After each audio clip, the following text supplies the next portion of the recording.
Daddy, paano ko napili mahal yung kotse? Say the truth.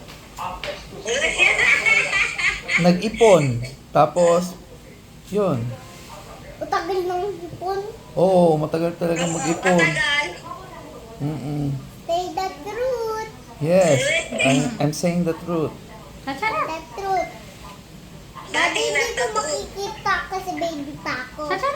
Mm. Pakita mo kay ate. Uy, ay, ang sarap. Uy. Kaya pala maganda si Andrea. Anong sabi ng teacher niya? Maganda siya. Ha? Marunong pa raw, Masakit marunong. kasi nito eh. Bakit masakit? Na ngawit sa higa. Oo, nataganan lang yan, nataganan. Yes, Ito daganan. ah. Daganan. Maaga kang nagigising, maaga kang nagigising. Opo, ate. Hindi na umiyak. Hindi umiyak. Umiyak ka ba, anak? No! No, ate.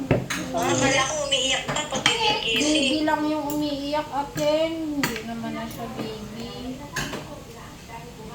Eh bakit marami siomay? Ano yan, luto na? Ay, ako nagluto, ate. Mami, sorry. Why? Kasi yung dati sinisigawan kita pa, ginigising mo ako. Oo. Ay, namin. Gawa mo yung siomay, gawa mo. Oo, ate. Ha? Isa ka kumuha ng molo wrapper. Bumibili ako sa grocery.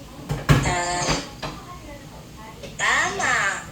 Para kay Andrea. Bukas Ay, ano ako, pa? binibitawan ng kutsara. Huwag binibitawan.